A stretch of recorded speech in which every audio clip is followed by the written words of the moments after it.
It's time to take command with former NFL tight end Logan Paulsen and former Commanders beat reporter Craig Hoffman. Take Command podcast from Odyssey Sports. I'm Craig Hoffman. That is Logan Paulsen. I am the host of the Hoffman Show on the Team 980 every single day, 3 to 6 p.m. Used to cover the team on the beat for 106.7 The Fan as well. Logan, of course, played 10 years in the league, 6 in Washington. And Logan, we have plenty to talk about. This could have been a pretty meaningless week, but it gets some meaning now that the rookie quarterback, the only quarterback that's going to be under contract in 2023 for this team, or that is currently under contract for this team in 2023, is going to be the starter. Sam Howell does get the nod. Initially, it was going to be Taylor Heinicke. Ron Rivera had multiple conversations with folks around the building, including with Taylor. And then ultimately, he's like, let's actually start Sam. And so I guess, first of all, before we get into how the decision's made, the process, whether that was sound and what that means moving forward and some of the other pieces, including Taylor, who were affected by this, what do you think of the decision itself now that it's been made? Because you were someone who was hesitant to do this. I think also understood why it might ultimately be the right thing, but you had reservations. Now that this has been done, like, what do you think of the actual decision to start Sam Howell in Week 18 for Washington? Yeah, I think, looking back on, like when Taylor was going to start, I didn't have a problem with that. I thought that was fine, start Taylor. And then when it was like, oh, Taylor and Sam would play, I thought, that's probably the best situation, right? Let Taylor kind of soften the waters, let Heineke or let Howell get a feel for, what's going on in the game. That, hopefully in the second half of that game, they've taken Micah Parsons out. They've taken some of their big defensive pieces out. They've chilled out what they're going to do. And I know people are like, well, you're not getting a true evaluation. And my point to you is, if he plays against the starting defense, you're not getting a true evaluation either, because he's going to look like he's in deep water and doesn't know how to swim. That's kind of what my gut tells me. I hope he comes and balls out. I hope he breaks. I hope everyone kind of throws this back in my face and was like, Logan, you're an idiot for saying that. But the comments are so ready for that. They're like unbelievably ready for that. Yes, so I'm ready. Like, you Howellians out there, bring it. I hope I'm wrong. But just from what I saw of him in preseason, how little he's practiced with the starting group, I think is another variable here that needs to be considered. Like, this is a very good Dallas defense. So that was kind of my thought, was like, let him get the second half. He'll have a full half of beta from Taylor of like what they're doing, how they're disguising stuff, how they're matching certain formations, all those kind of things. And then obviously, like, things happen, things change, which I think probably also makes sense, right? Taylor's going to be a free agent. He doesn't want to get hurt. And the only bad stuff can happen if you're Taylor. You play badly, you get hurt, and you mess up your free agency value this offseason. So I totally get that. But now Sam's going to go in there. Sam's going to go in there behind a rookie offensive guard who hasn't played at all this year, and himself. And maybe B-Rob might not play. He has not practiced yet, or he didn't practice yesterday. So that is not a really positive situation for him to be successful. And, like, again, I guess we could kind of preview Dallas's defense. They are sharks in the water when it comes to rushing the passer. In recent weeks, they've given up more big plays because the back-end coverage has been a little bit loose. But the back-end coverage was loose in the beginning of the season too, but they were just able to get home a little bit more frequently. They're still getting after people. They play a lot of five-man front. They do a lot of line stunts and picks, and they're really going to challenge any offensive line, but especially one with a new piece in there in Chris Paul. So, again, and that's still on its third center and a rookie quarterback setting the protections. And, like, that's the kind of stuff that people, I think, just take for granted that happens in the NFL. Then they don't understand why didn't they pick up that? But it's like, because it's hard. Yeah. Because it's hard to identify pre-snap. And the reason guys like Brady are good at it is because Brady's seen every look that an NFL D coordinator can possibly think up for 20 years. And, like, Sam Howell literally has none of that. He's never been under center or in the shotgun staring at a live NFL defense having to figure out who's coming. Right. And that stuff's hard. And so if he could get looks from the sideline of that and on the iPads from Taylor being under center, that would have been helpful, which is why Ron Rivera initially wanted to do that as the best possible situation for Sam. Although there is something to, well, hey, he's got to have his first snap eventually. And I think just get him out there and let him experience it. And obviously, there's always an injury factor there. A guy taking extra hits, but guys get hit in the NFL all the time, and sometimes, unfortunately, bad things happen. But by and large, they get up. And so he's going to take some hits. That's part of the game. By the way, when you get the ball out, you get hit a lot too. Maybe there'll be some of both. But that is the risk, right? Is that he's going to be so confused that he's just not going to be able to operate. And what you're going to get is a guy who just takes a bunch of sacks, and you never actually even get to the throwing part of the evaluation because he can't get the ball out. I was going to say, like, it's that, but it's also like for the rest of the guys, like you're exposing them to injury as well. When the quarterback is inexperienced, like when you play with a quarterback who doesn't know what's going on, like that's where you get those late throws into Tampa 2 and into the flat, and the guy gets smoked in the back, or he throws the ball late across the middle and someone gets hit really hard, right? So again, it doesn't just affect him. It affects the offensive linemen. It affects the receivers. It affects the defense because they have to take more plays. So, like, it was one of the things, like, I was kind of wringing my hands about the whole him playing thing anyway. But, like, dude has not played a lot this year, right? He hasn't practiced a lot this year. He went through a period, probably 6 weeks when Carson was out, where he was practicing more. But that's probably on scout team mostly. Like, those are not always your concepts. There's not always a great transfer to what you communicate in the huddle or your footwork or whatever it is. So his experience with this offense over the course of the season, I think Craig is probably about 50 plays, and everyone's like, oh my God, that's coaching malpractice. That's standard operating procedure in the NFL. Right. If you're the third quarterback, you're getting 0 reps. The fact that he even got some reps is thing. But him playing it has a ripple effect if it doesn't go well. And part of my gut, like, I'm just nervous, and I'm a naturally conservative person. You know this, Craig. Like, when it comes to football, you were an extremely conservative person. I would have liked to have managed my variables here a little bit better. Like, everyone's like, oh, it's not, it's he's going to get his first start no matter what.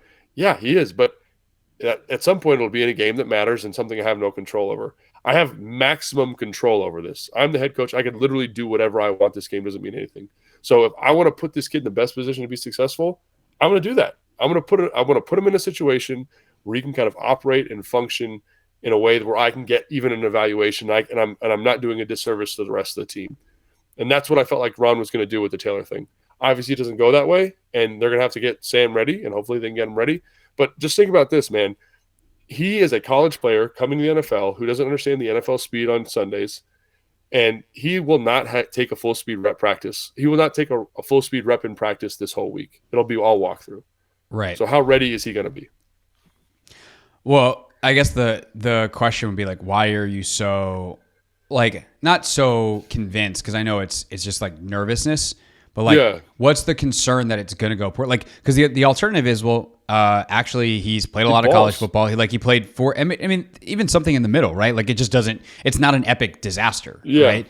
He played 4 years of college football in the ACC, which is certainly not even the SEC, and certainly not the NFL, but it's major college football. Right. It's a 4-year starter. Played against Clemson every year, which is as close to an NFL team as you'll get in college that's not named Alabama. He had a mixed bag in the preseason. I actually want to revisit his preseason in a second because I feel like a lot of people thought he played really well because he was generally productive. Right. But the process I know was not good and was concerning for some of the reasons that you are concerned now. But that was also a long time ago. He has seen film. He seems like a pretty sharp kid. He's got a lot of physical tools. He also has some escapability. So if things break down, he can run. Like, there are reasons to think that it's not going to be a dumpster fire. So why are you so concerned that it like, how much of this is you laying out that it could go badly versus a concern that I'm predicting this is going to go badly? So I don't like doing predictions, but I just go on past history, right? Like, how many times has a 5th-round rookie come in and played well? Like, I can't think of any. Sure, there's not a lot. I mean, look, people obviously talk about Brock Purdy in San Francisco this year. And I'll say that situation to me, it's so unique because it's Kyle. It's unique because it's Kyle. It's unique because the offense. It's unique because of how Kyle calls plays. And if you, again, like, one of the things about this Scott offense is it's challenging. I mean, like any NFL offense, it is challenging to kind of manage and execute at a high level. And Scott is a guy who kind of calls the offense. He calls his plays and expects the kind of base concepts to get you open. He's not like actively scheming up throws. And there is a school of thought that supports that, right? Get guys really comfortable with the base offense. If they're really comfortable with the base offense, they'll know what to adjust to multiple coverages, right? I agree with that, right? But Kyle kind of takes that responsibility out of the quarterback's hands because he says, I will scheme up big plays for you. I will scheme up throws for you, and you will throw the ball here when I tell you to throw it here. Just don't make a mistake on the times in between where I tell you to throw it here, right? And so that's not what he's getting. And even in the scenario I just described, like you need a familiarity with the offense to execute it at that level. And so for Sam, like he doesn't have a ton of familiarity. And the other thing that the preseason stuff makes me a little nervous because it's like classic stuff that gets young quarterbacks in trouble. And what I mean by that is it's just being a little off schedule. And everyone thinks, oh, that's really high value add. Like look at Patrick Mahomes, look at Josh Allen. And it is a value add, but they do enough on schedule stuff to insulate them when they do go off schedule. I think everything Sam did in the preseason outside of the throw to Diami in the Baltimore game was off schedule, right? So he's holding the ball a little bit long. His hitch, he's taken 2 hitches when he should take 1. He's taken 3 hitches when he should take 2. And against the fourth, again, in the preseason, you can live with that, right? Against college all-stars that are not really NFL players. Right. And some of those guys aren't even NFL players. Like he's working with the third group. Like I've been in the third group. That group usually gets cut, right? Like I've been there. It's tough. Get cut. So he's playing against guys that might not be even in the league anymore, right? And so you can get away with some of that stuff against an NFL pass rush, especially like the Dallas Cowboys. Those mistakes just become magnified, right? Him coming back to the dig really late in the down, I don't think it'll be there because I think the rush is going to be there, but that window is going to be extremely tight. And so when he tries to make that throw, that's going to be a tough throw, right? When you leave that go ball against Carolina inside and the safety drops it 2 plays in a row, like that's an interception against a starting NFL defense. Right. And I'm not saying he can't make plays because he did make plays. And that's the thing that gets me excited. Like everyone's like, Logan, you seem so down. And I'm just worried for the kid. I'm worried for him is really what I'm like. That's where this comes from. It's just concern about him. I want to see him because he is incredibly talented. He's got the arm, he's got the release, he's got the athleticism that's there. It's just the stuff he showed me makes me think he's farther away. He's not Malik Willis far, but he's farther than people think. And I think that's what gets me nervous. Here's the list of rookie quarterbacks who have played in 2022 so far. Oh, let's hear it. I'm excited. Bryce Perkins has played a little bit for LA. It obviously did not go well. They traded for Baker Mayfield, or they acquired Baker Mayfield and put an end to that experiment. Skylar Thompson's gotten about 75 attempts for Miami so far this year. He's played all right. Yeah. Not particularly good. There's a third stringer for the reason, but he's gotten in there multiple times. Actually, in 6 games he's played. Bailey Zappy had that pretty ridiculous run for New England. What was how did you have, let's go Zappy versus Howell coming out? What are the differences in those dudes? I didn't like Zappy really at all. I mean, I liked his process, but he's like the other way. He's like footwork's good, high IQ, but like a little bit of a deliberate release, and then the ball velocity is not there. Yeah. Howell's like the kind of fundamental stuff was really muddy, but the tools are really high. So I put Howell ahead of him because. But if you had to play one as a rookie, you would have said play Zappy. I would have said, in terms of managing a game, I think Zappy gives you a better game manager because he's really smart. He's been in a couple different offenses, and you could just tell that's the other thing with quarterbacks. One thing I look for in the evaluation process is how they anticipate throws. Because that, to me, is one of the best things that translates to NFL production is just anticipating throws. And usually in college football, the guys with the weaker arms have better anticipations, right? So, Kenny Pickett, for example, was very good at anticipating throws, but partially because his arm strength was not very good. Malik Willis, by comparison, as an absolute cannon, doesn't have to anticipate anything because the ball just teleports where he wants it to go. Kind of like Cam Newton, right? But Right. those guys, that type of guy, Desmond Ridder, good anticipation, his accuracy was terrible, right? That was his thing, right? So Sam, I felt like lacked even good anticipation because he didn't have to in the Carolina offense, and his Right. accuracy wasn't great. Bailey Zappi had really good accuracy and really good anticipation. And so I think that's where the distinction comes in. Obviously, from a tools development standpoint, like Sam Howell is your guy. He's got what you want. But in terms of guy that is probably going to come in and play pretty good right away in an NFL offense, probably Bailey Zappi, because anticipation and accuracy was very high for him. So Zappy played 4 games. He's got the best per game numbers of any of the rookies. Got 195 yards per game, 5 touchdowns, 3 picks, a quarterback rating over 100. I guess outside of Brock Purdy, although it depends on which numbers you look at. Right. Pickett's played in 12 games, 64% completion percentage, 6 touchdowns and 9 picks. He had that one really bad pick game where he had a bunch of them go off other guys' hands. 76 quarterback rating. Willis has been, 50% completion percentage, generally awful. Ridder now has played 3 games. He's sitting about 63%. He somehow has no touchdowns, no picks on the year. That's an interesting comp for Sam, I think. Is Ridder? Yes, because the same kind of holes, like they're in different spots, obviously, but there were some of the same question marks. Like his accuracy wasn't very good. His fundamentals with his footwork weren't very good. And I think when you look at that game plan, which is heavy play action, limit the drop back, make the decisions easy, give clean pockets, I would be very confident that Sam would do well in that situation just because it's easier. But like we've talked about, when Carson came in, we were expecting Scott and the offensive staff to do something similar, and they didn't.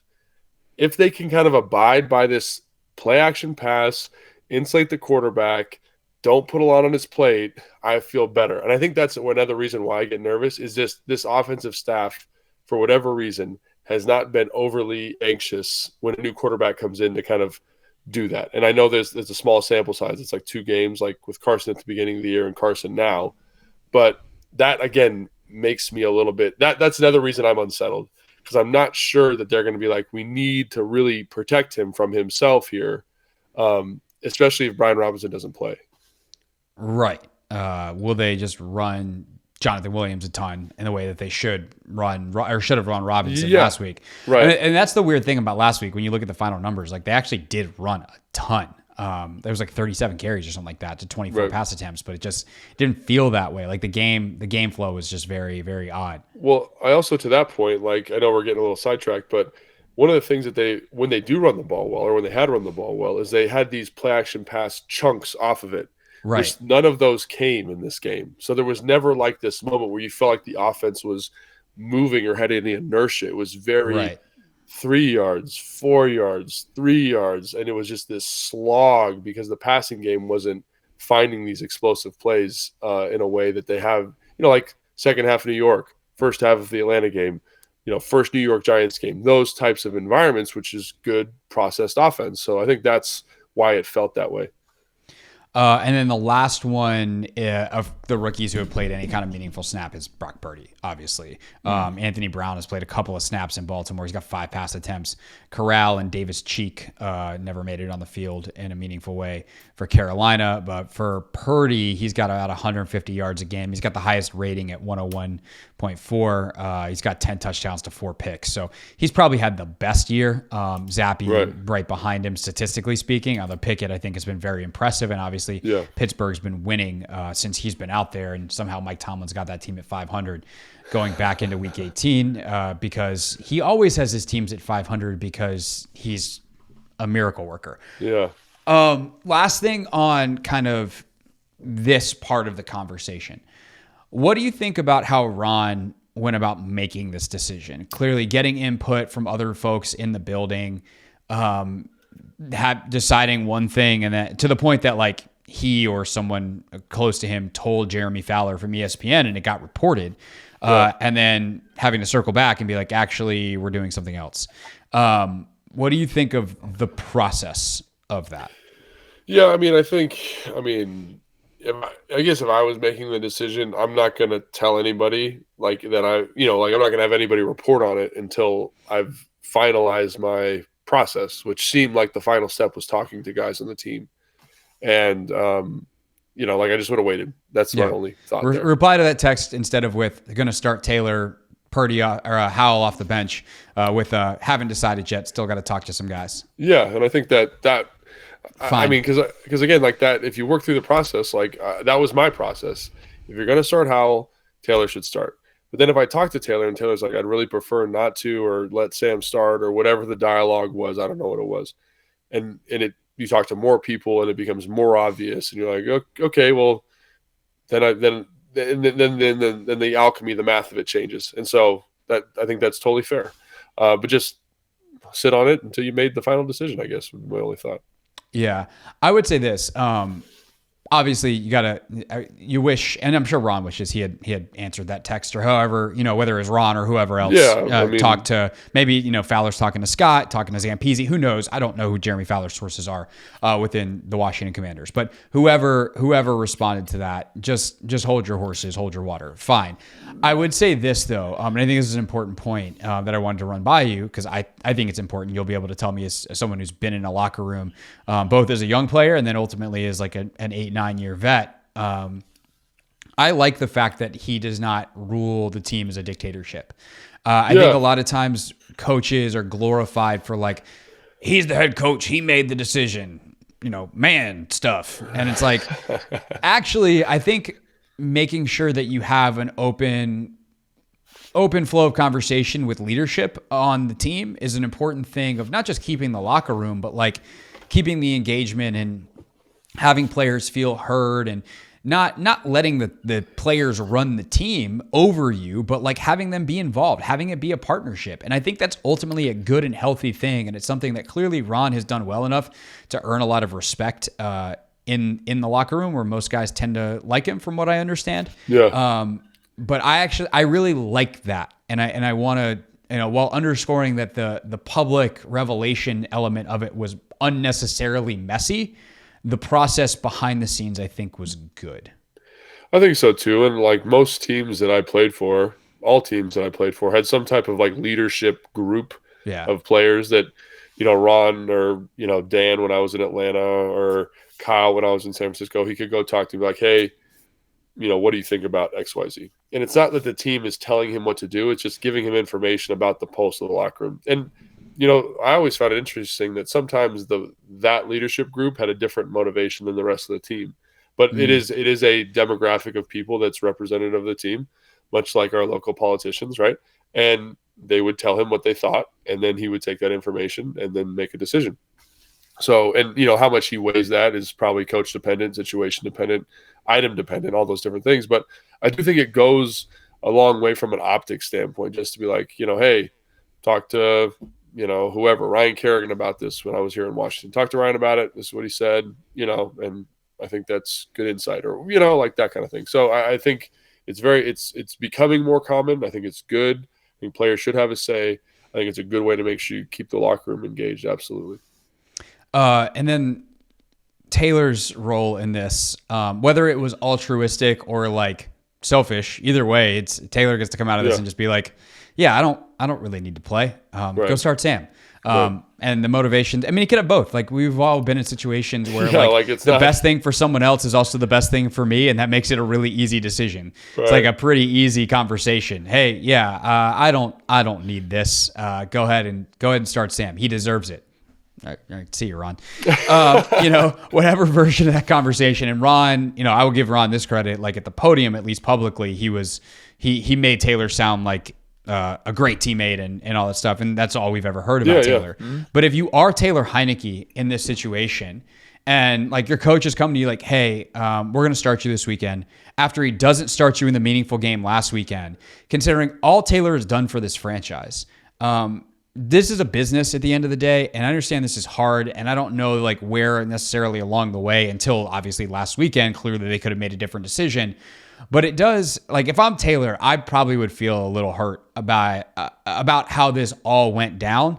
And it's like, oh, so you're going to come back to me. And just to think of how Taylor and Ron have been kind of tied going back to their time in Carolina. And obviously that is via Scott, who had Taylor first in Minnesota. it's just kind of interesting to me how that relationship, and like I will admit, this is a little talk radio soap opera-y compared to like nuts and bolts football. But at the end of the day, the nuts and bolts football is played by human beings. And to me, this changes fundamentally Taylor's relationship with Ron and this franchise moving forward. And if I'm him, I'm probably ready to leave now, where maybe a couple weeks ago, there's a way this went down where I could see myself coming back as the backup again and like continuing to make Washington my long-term home. Like if I'm him, I'm good after the season. I want a fresh start somewhere else. Right. And so I've been, and I can only speak on my experience with regards to this stuff, right? I can't. So I appreciate your experience. I have never been in a situation as an NFL player, well, frankly, for anything. Right. So there's been a couple times where I've been the backup and the starter gets hurt, right? Or the starter misses time, or the starter gets benched. But there's always this kind of unspoken rule when I would play that until someone better came back, I was going to be the starter. Right. So like there was a time where I was in San Francisco and I was cut from the team in San Francisco multiple times for roster reasons. And I actually moved back to my house and someone got hurt and then they flew me back out and I re-signed with the team and played. But when that guy got healthy, like I went back to being the two guy. Like that was just the thing, right? That was just how it went. Right. And I do think that if Taylor, again, this might sound harsh and I don't want to sound harsh, but if Taylor was hurt by that, right? This is a guy you gave $28 million to, right? This is a guy that obviously they brought in to play a lot of football. Like at the beginning of the year, he said as much. He knew the score. Sure. And I think keeping an awareness of that is important. And if you had kept winning and if you had handled your business, like maybe you would still be playing. That's always tough to swallow. But I don't know how you fault Ron for that necessarily or making that decision. If I'm in Taylor's shoes, like does it hurt? Yes, but logically, does it make sense? And do you have to understand that that's how the game goes? Yes. And again, that's coming from a guy I've been in that situation and I've had to build up a callus to that type of stuff, right? Just know, like you have to know where you fit. Yeah. And that's a hurtful thing. Like I remember in 2013, like I basically got benched or 2014, I basically got benched for Niles Paul and I had been starting. And that's a hurtful thing, but like the role switched. And then when Niles got hurt, I became the starter. And then, you know what I'm saying? When Jordan gets healthy, I'm the second guy again. And it's different for quarterbacks. I get that. Right. But, well, and I think the other thing too is like, you have to keep the score in mind. The score changed. Like they were 2-4 and he got them back into playoff contention. And then in the most important game of the season, when the other guy hasn't played at all since they were 2-4, you went back to him and he was terrible. And by the way, you feel like you got a pretty quick hook against San Francisco the week before. And in a game where he was playing terrible, you didn't quick hook him. And that's, I think that's part of it. Like, I get it. I'll wrap up quickly by saying this. Like, I get what you're saying. And like on a business level, I get it. And I also was with you in saying that like, I didn't mind them going back to Carson. Right. But with hindsight being what it is, like, I think that was a mistake. I think that Taylor, like if I'm in Taylor's shoes, I'm like, I know I would have been better than that. And then for you to have the audacity to come back to me to be the sacrificial lamb for Sam Howell now, like screw you guys. Like, honestly, maybe that makes you a better person than me, but that's how I would feel. And I get how Taylor feels that way. And again, like I'm not saying he does, but I get it. No, but like I had to build an understanding of that. You know what I mean? And like, I think Taylor has an understanding of that. And I think everyone says, oh, it was a quick hook against San Fran. But, I mean, we were talking about that after the first New York game. We were talking about that through the bye, through the second New York game. There was talk about him getting benched in that game, right? So it was there. The writing was on the wall. Like, it wasn't like, oh, quick hook. It was like 3 weeks of stuff talking about it, right? So that was there. And again, I understand if Taylor's upset. I totally get it. I've seen guys hold grudges about stuff and not kind of take this I get it role. That's fine. And I think the other thing that's important to talk about here is if I'm Ron, and this might get me crushed, but I don't know if I want Taylor back here. No, I agree with this. I think I know what you're about to say. Because he's like a celebrity backup. And I don't like celebrity backups kind of anyway. Like Tim Tebow, example one. Like I talked to Grant Paulsen about this yesterday. And I I don't think I realized the level Taylor Heinicke had achieved, but he was saying at the game, they're like chanting Taylor's name, Yeah. after the first interception. And like, you just can't have that in the building. And so it might be mutually beneficial for both of them to go their separate ways. But if I'm Taylor, like, and they wanted me back and they're paying me the most money, I'm coming back. Like, you better believe it. If money talks and they want me back, I'll be back.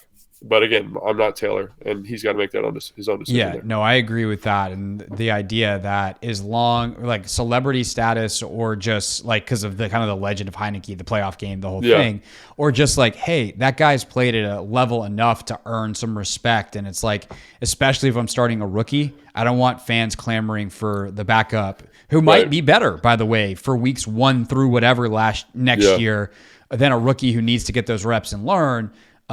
Which I realize is somewhat antithetical to what we were talking about earlier with Howell, but like, you get the point.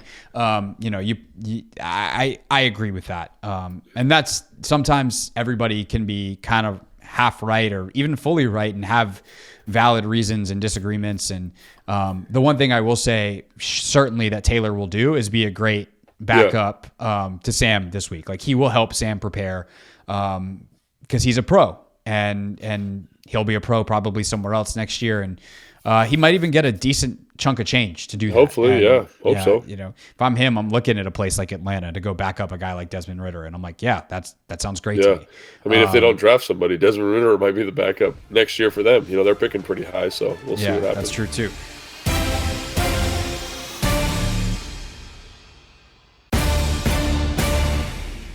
All right, Take Command podcast from Odyssey Sports.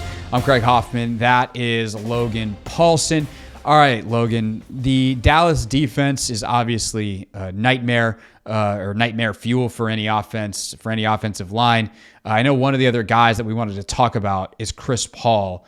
How do you think he, like, what was his kind of profile coming out? What are the things that get you so excited about him? And then also, what are the things that are the reasons why he hasn't played this season when the guard play has been inconsistent at best? Yeah, so the really good questions. So he was a guy that him and Tyler Smith, who was a first-round pick, were very, very similar. Very similar. Like, hyper-athletic, mean, nasty sons of guns, very, very athletic, high athletic profiles. And that shows up with Chris. Like, I don't know what the discrepancy is between why one went in the first round and one goes in the seventh. Because, like, when you watch the film, there's times where they're almost indiscernible in terms of, like, because I think one was 75 and one was 73, and you're kind of like, they played right next to each other. They would kind of bounce around because, like, they had a lot of injuries. So Chris would move from right tackle to left guard. They would just, and you were like, who, like. And so it was really, I always had to check my sheet when I was doing their games because I had to figure out who was who. Anyway, so when they picked him in the seventh round, I was really excited. And he comes in, and I think you just immediately see, like, how absolutely raw he is. He's big, he's athletic, he moves well, he's just raw as all get out. And he flashed at times during the preseason and during training camp, but there were still things like conceptually that he was having a hard time learning, which makes sense because at Tulsa, he was a guy that, again, like, I wonder about how nuanced their offensive line coaching is, how nuanced their offensive line scheme is, right? And so, on the slide, you'd see him push through number 2 to go to number 3 when he didn't have to, right? They're not bringing an extra player, right? And that stuff gets you murdered, right? Like, when guards do that, like, I don't care how athletically gifted you are, you have to understand that. But I think what bode well for me is that, you kind of check in on him periodically. And I remember talking to you because I watch a lot of film when we do our Sunday pregame show, like during the breaks and stuff.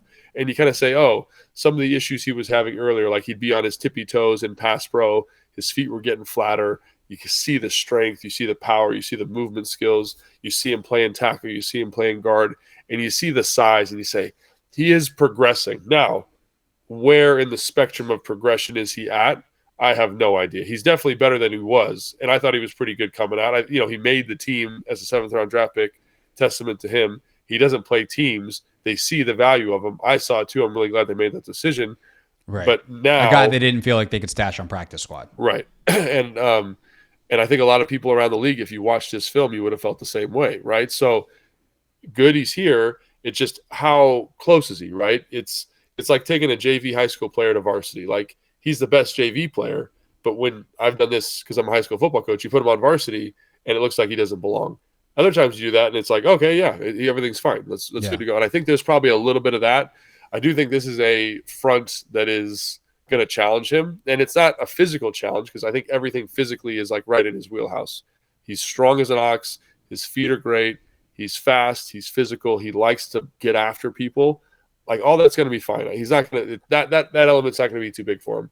It's the movement of the front. It's the blitzes. It's the exotic pressures on third down. Blocking won't be a problem. It's figuring out who to block. Correct. That's a really succinct way of an accurate way of putting it. And it's and that's magnified this week. Like if you're playing the Cleveland Browns, they're pretty straightforward. Here, like you're going to get in 5-man fronts. You're going to get in 4-man fronts. The bigs change, right? So usually you have like a list of defensive linemen that you're involved in pass pro. Is Micah Parsons a big? Is he up? Is Anthony Barr a big? Is he down? Like in different packages, it's different people, it's different numbers, right? And so that's a lot of mental gymnastics just to start. And then on top of the identification factor, they bring unusual pressures, right? They also do a lot of line movement, pre-snap, post-snap. So in terms of a first game out from a guy who was having struggles kind of from I don't want to say from an intellectual standpoint because he's a very bright guy. It's more like from a football identification standpoint. Knowledge standpoint. This is again like a big step. So I don't know what to expect from him, but physically I know he's capable of doing it. Yeah, and again, rookie quarterback. And now in this offense, we've talked about this at times this year, as the centers have gone through hell. The center is responsible mostly for the line calls, but obviously a quarterback can help.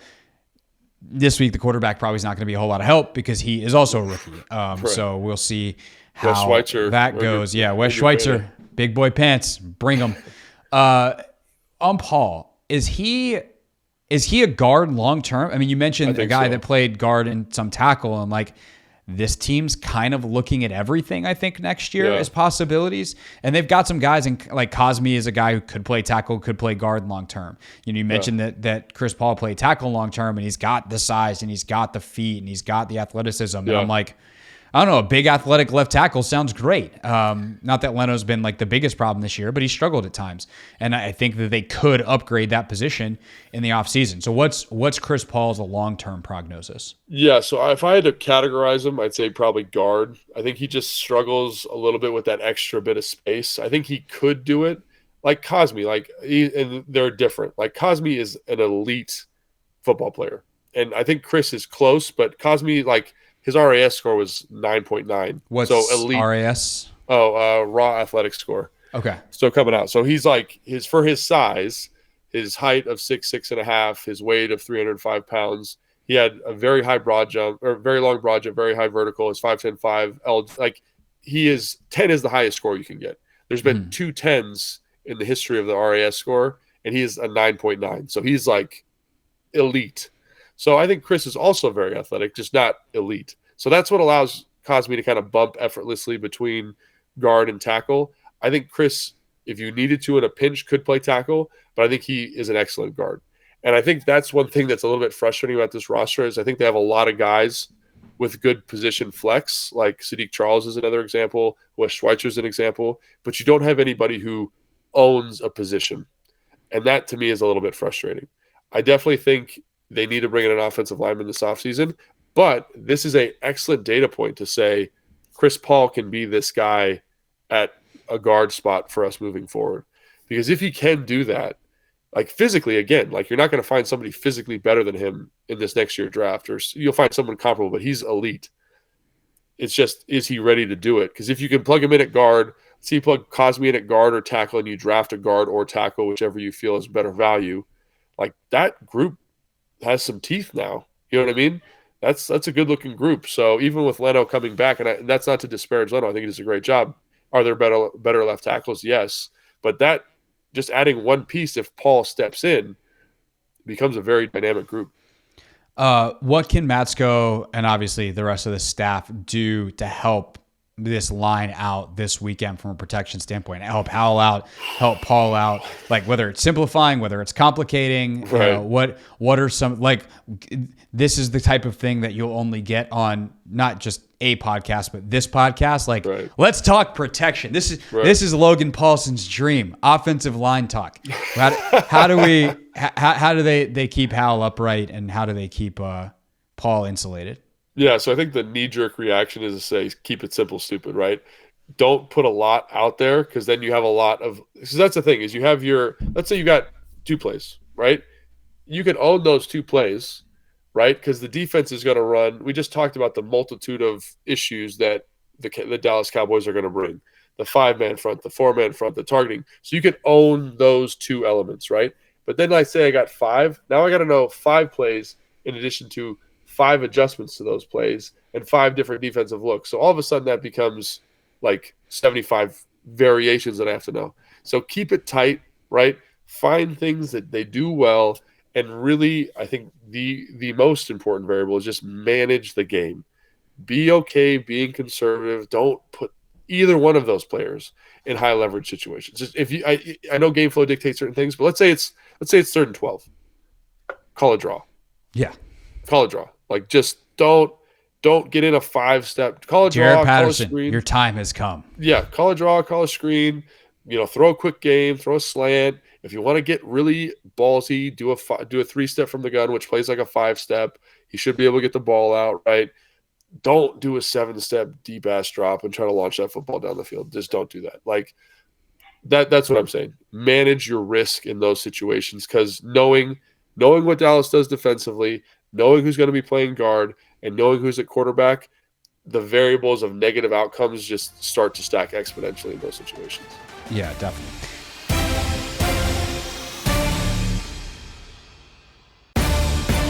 Take Command podcast from Odyssey Sports. Craig Hoffman here, Logan Paulsen there. If you're watching us on YouTube, make sure you like and subscribe, whether this is the clip you're watching on my YouTube page at Craig Hoffman or the full episode, youtube.com/@1067 The Fan. And of course, if you are listening to us on your favorite podcast audio platform, then make sure you are subscribed to the podcast there. Logan, last 5 minutes of this full episode. Our last, by the way, pregame episode of the year. Crazy. What else are you looking for this weekend? So you would know better than me. Did Ron say any other rookies specifically will be starting?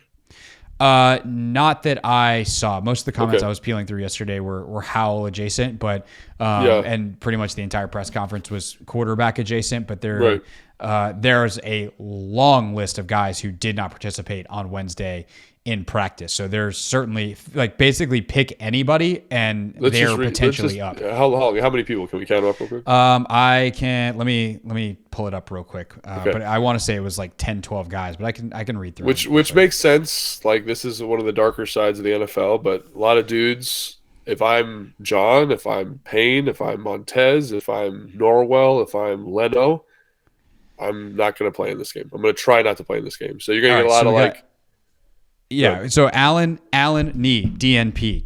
Sadiq Charles, DNP. Actually, all these guys are DNP. There's no even limiteds yesterday. So Allen, Sadiq Charles, Cam Curl, Jamin Davis, Antonio Gibson, Cornelius Lucas, Andrew Norwell, Brian Robinson, James Smith-Williams, Benjamin St. Juste, Montez Sweat. Sweat was an illness, so his is non-injury adjacent. Everyone else is a concussion, knee, ankle, foot, hip. One of those. So in this game, I would not be surprised if none of those guys play. Yeah. Yep. Like, I mean, that's so. If Cam Curl doesn't play, I'd like to see Percy Butler get some reps, right? I'd like to see, who's going to play tackle, like who's going to play guard, like what are those combinations? Norwell, Chris Paul, that seems like a natural thing. Maybe one of the young linebackers if Jamin's out, like Milo or Harris. Yeah. Like, just get him out there, get him some reps. It might not be the perfect, prettiest thing in the world. Let Christian Holmes get another shot. I know he took some reps earlier this year, but see how that's gone. Like, I think that was actually the guy that I would say outside of Percy Butler is the top of my list. Like, Holmes has physical tools to be a starting corner and a good one in this league. He was also a 7th round pick for a reason. So what is he? Is he a guy that's going to be a backup corner that you hold your breath and then is really good on special teams for his career? Or can he start developing towards a guy who, at a position of need, you can trust on as either a depth piece or a potential starter in 2023? I am very intrigued by Christian Holmes this weekend. Yeah, I think I am too, because he's big, he's strong, he plays his face off on special teams. Like, holy cow, he's Yeah. He's an animal. And that usually those guys that bodes well for some type of defensive production. I mean, Jeremy Reeves is a great example of that. Yeah. But yeah, I'd like him to just get a little more confident, let him chill out a little bit. It's funny, like when he plays on defense, he seems to clam up a little bit and get very tight. So maybe in a game that doesn't mean anything, you can see a better version of him, and that gives him some confidence going into next year. So yeah, those are the guys that I would say. I mean, Cam Sims, like every time he plays, he makes plays. And I just feel bad that he doesn't get more opportunity in this offense. I was going to say Diami too, as a guy now playing with this college quarterback. Like, what's the rapport like there? And also, like, what is he moving forward? Is he a guy as a third-round pick who's actually going to develop into a meaningful, useful receiver? Or is he a special teams guy who's gone after next year? Yeah. And the other two guys that I think would be, this is a very specific one, but Cole Turner and Armani as pass catchers more. I know they've been excellent blocking, and they've, like in training camp, those guys were phenomenal, right? Really outstanding. Yeah. And so to see them not kind of get those opportunities, I was talking to somebody about this earlier today, and just the opportunity to kind of give you some flexibility offensively. Like I've heard some great testimony about Armani and Cole and how they could play receiver in some offenses. Like this would be a good time to see if that skill set is viable and works, while still keeping the game plan relatively truncated, So, and also keeping Terry off the field, keeping Jahan off the field if you're worried about those types of injuries. So I'd love to see those two guys get more passing game opportunities for sure. That is a great call. I do want to see Jahan and Terry a little bit because I think, to Sam, like, how's he look with those guys? But ultimately, keeping those guys healthy into the offseason so they can get their full complement of offseason work is obviously the best possible outcome in the long term. So you got to balance the evaluation and the reality of where you are in your season. All right. We will be back I guess next week is our last in season, even though it will be post season. There will be plenty to talk about. I guess we'll do a post game on Sunday, give you some Howell reaction. And then by the time Tuesday rolls around and we record for the Wednesday tape review pod, we'll also have whatever sound comes out of the locker clean out on Monday. And then ultimately we'll kind of do a season recap on Friday. We will then move to a 2-day-a-week rhythm for the offseason, Tuesday, Thursday, Monday, Wednesday on YouTube, Tuesday, Thursday on your audio platforms. So we will do that starting the week after, steamrolling right into evaluation period. Logan, Senior Bowl's not that far away. Combine the month after that, free agency coming up, and there is a ton to talk about with this team. So we're not going anywhere. Take command. Make sure you're subscribed wherever it is you're watching or listening right now. And we will see you after the game on Sunday here on Take Command.